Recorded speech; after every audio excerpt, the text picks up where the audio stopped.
lagi bersama saya Johan di Jurnal Trading ID. Jadi pada kesempatan video kali ini kita akan membahas kembali untuk update dari pergerakan Euro USD dan juga GBP USD gitu. Nah, ini untuk video weekly. Nah, seperti biasa kita untuk melihat ya pandangan satu minggu ke depan dan juga khususnya untuk hari Senin nanti gitu. Oke, di sini kalau kita perhatikan pertama untuk Euro USD terlebih dahulu. Untuk Euro USD dia itu masih berada dalam fase uptrend ya. Cuma untuk saat ini pun dia sudah menyentuh area support ya dari daily-nya dia atau support dari struktur harga yang sering kita bahas di beberapa video weekly ya. Beberapa video weekly yang lalu ya, kalau ini adalah support yang cukup kuat gitu di 835 850. Nah, bagi kalian yang ada dapat buy di 850 ya, seperti saya dan juga warga premium itu kan ada dapat buy di 850 ya. Nah, itu kalian masih bisa ada kesempatan untuk hold karena memang masih ada punya potensi ya. Kita baru bilang potensi nih kalau dia itu bisa pullback dari 850 ini gitu. Cuma permasalahan kita di sini adalah si Euro USD ini kalau kita perhatikan dari tanggal 10 Agustus sampai 19 Agustus ini, jadi udah kurang lebih 9 hari itu masih dalam fase downtrend untuk 1 jam dan juga 4 jamnya gitu. Jadi kalau kita perhatikan ini downtrend ini adalah minor trendnya dia, bukan major trend. Nah, downtrend ini akan berubah menjadi major trend ketika dia berhasil break dari 835 ini gitu. Begitu dia bisa break dari 835, maka si major trend ini akan berubah menjadi downtrend gitu. Nah, kemudian kalau kita perhatikan ya, ini kalau kita lihat ini kan udah di support level ya. Jadi begitu dia balik pun ya kita masih ada chance untuk buy dan kita akan chance untuk sell begitu dia berhasil break di 835 gitu.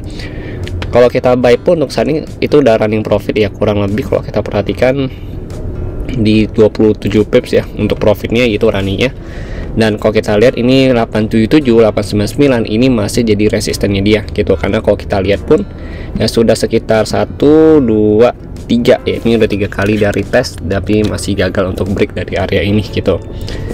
Jadi ini perlu kita hati-hati nih kalau untuk area ini. Kalau misalkan dia masih belum bisa break, masih better kita cut dulu, atau kalian kalau mau hold pun ya sebenarnya nggak masalah gitu.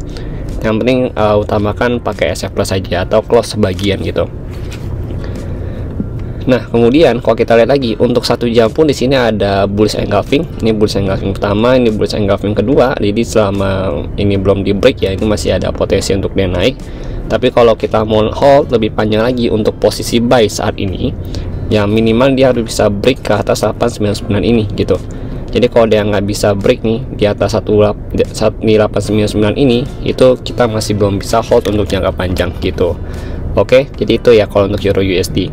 Nah, kemudian kalau untuk si selling zone-nya ya, kita hanya akan sell, atau saya pribadi akan looking for sell begitu dia bisa break dari 835 ya, karena ini akan berubah trennya dengan target harga itu kurang lebih di 774 sampai 790 gitu ya. Di 774 790 ini adalah target selling point gitu, atau next supportnya dia begitu dia berhasil break dari current supportnya dia yang ada di 835 ini gitu. Nantinya untuk support terdekat itu ada di 8166 ya di sini. Kemudian nanti baru di 774 sama 790 gitu. Ini untuk supportnya gitu.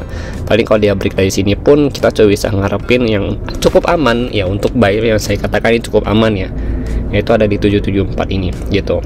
Ya kalau buy pun untuk saat ini saya prefer untuk buy karena ini ada di supportnya ya.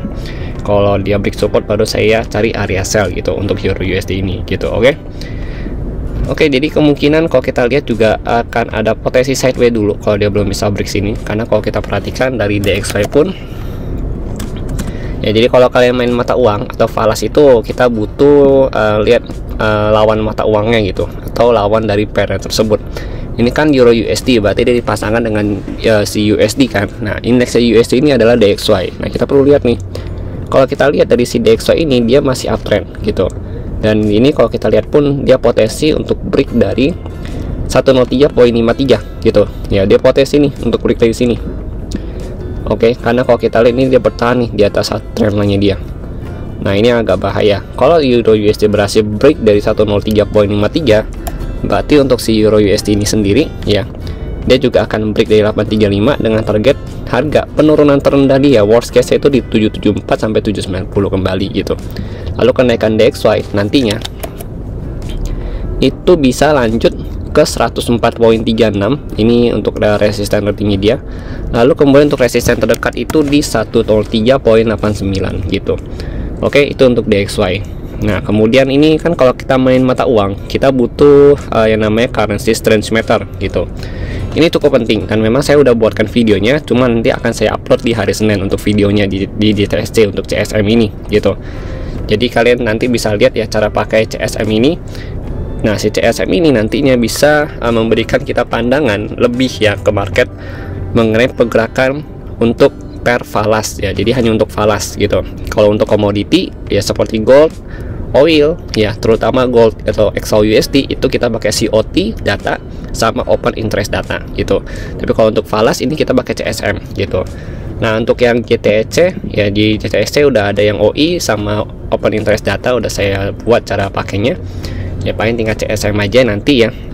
Yang mau saya publish di hari Senin nanti ya untuk update-nya di JTSC gitu. Lalu nanti saya akan buatkan juga cara baca open interest data COT data yang baru dari web yang udah saya buatkan ya. Nah, nanti akan saya buatkan videonya ya untuk si JTSC tersebut mengenai COT data di web terbaru gitu. Oke, jadi itu ya. Kalian harus lihat dari CSM. Kalau misalkan USD-nya ini lebih kuat dari euro, ya berarti nanti pergerakan USD ini akan menguat dan juga euro akan menurunkan gitu. Karena kan USD lebih menguat. Nah, berarti untuk euro USD itu akan cenderung turun. Tapi kalau euronya lebih kuat dari USD, berarti euro USD naik karena orang-orang beli euro jual USD begitu. Oke. Ini perlu kalian perhatikan nantinya untuk hari Senin nanti. Oke. Jadi mungkin itu kalau dari saya mengenai euro USD. Kemudian kita lanjut lagi untuk GBP USD. Nah, kalau untuk GBP USD jujur saya belum ada posisi dari minggu kemarin karena memang pergerakannya belum ada pergerakan yang cukup signifikan. Karena kalau kita perhatikan untuk GU sendiri pun bisa dikatakan masih sideways ya. Dari tanggal, kalau kita lihat di sini dari tanggal 2 Agustus sampai tanggal 19 Agustus kemarin pun ya hari Jumat ya, itu masih dalam range sideways dia. Paling kita bisa manfaatin itu untuk selling point itu di 27730 atau 2772 sampai 2796 gitu. Di sini area kita untuk manfaatin selling pointnya. Lalu untuk buy point itu ada di 2665 sampai 2683. Nah, itu ya kalau untuk GBP USD sendiri. Tapi secara pergerakan kalau kita lihat di daily-nya ya, kalau kita lihat di daily, nah ini tuh masih uptrend untuk GBP USD sendiri gitu. Jadi bisa dikatakan untuk support terakhir dia itu ada di 26 pas ya. Itu ya support terakhir untuk GBP USD. Jadi sebenarnya kalau kita lihat saat ini pun ya, itu pas banget dia pada saat dia pullback ya. Dari si angka 26 ini itu ada di sini ya, di sini. Nah, ini pas banget, lalu dia langsung naik lagi sampai saat ini pun dia belum nyentuh ya. Dia terakhir pullback dari sini itu tanggal 14 Agustus gitu. Terus dia belum ada nyentuh lagi untuk area 26 ini, padahal ini bisa jadi best buy zone kita nih untuk di sini gitu. Kalau ini high risk zone ya, ini high risk. Kalau ini best buy zone saya untuk saat ini gitu. Kalau selling point jujur ini high risk ya kalau yang di sini 2772. Kenapa saya katakan high risk? Ya karena kalau kalian lihat ini udah disentuh sama dia beberapa kali gitu. Dan kita takutnya kalau semakin banyak disentuh ini dia akan semakin membuat kompresi harga beli sehingga dia bisa breakout ketika dia melakukan retest kembali di 2796 ini gitu. Kalau dia breakout pun paling kita cuma bisa untuk ambil best buy zone kita untuk sell lagi itu di 2881 atau di 2903. Di sini ini best buy sell lagi kita gitu. Lalu kalau untuk CPR level ini sebenarnya udah bukan CPR level karena ini udah kadar luas ya CPR levelnya. Jadi kalau kita lihat lagi ini ada resisten ya, minor resisten di 2884 2842 gitu. Jadi begitu dia break dari 2796 ya, kita tunggu dia dulu gitu untuk pullback retest lagi baru entry dengan target entry apa? Entry buy gitu di 2842 sampai tertingginya itu di 2881 sampai 2903 gitu. Oke. Tapi kita perlu ancang-ancang dulu. Ini kan kita belum tahu nih dia confirm apa enggak nanti pada saat dia breakout entry gitu kan. Itu kita butuh dia konfirmasi dulu gitu, oke? Jadi jangan langsung entry. Tapi saya masih prefer untuk GBP USD masih buy gitu sebelum dia break dari 2600 ini. Kalau dia break dari 2600 baru saya prefer untuk cari area sell gitu. Itu kalau dari saya gitu ya. Jadi masih prefer untuk buy, cuma harus minimal dia bertahan di 26 ini gitu. Ini udah last chance nya dia untuk bullish gitu. Kalau dia break di 26 udah kita cari selling point aja gitu. Oke. Nanti kalau di break 26 best buy zone lagi itu cuma ada di, kalau kita mau main aman ya, kalau kita mau main aman itu ada di kurang lebih di 24, 94 sampai 25, 13 kalau kita mau main yang lebih long term gitu. Kalau untuk short mah kita bisa ambil kurang lebih di 25, 41. Nah ini 2541 ini ada short resistance ya, supportnya. Kemudian kita bisa looking buy point ya, shortnya itu di 2565 kembali gitu. Itu ya cuma dua level ini aja. Kalau tapi ini terlalu high risk gitu. Kalau mau aman paling tadi yang di 25130 ya sama 2493 gitu. Oke, jadi itu kalau untuk GBP USD. Jadi untuk saat ini masih sideways, jadi memang kita belum bisa banyak ya melihat perubahan harga dari GU. Paling itu sih kalau dari saya. Nanti kalau ada perubahan lagi baru kita akan bahas lagi di video berikutnya. Oke, terima kasih, sekian dari saya dan sampai jumpa lagi di video berikutnya.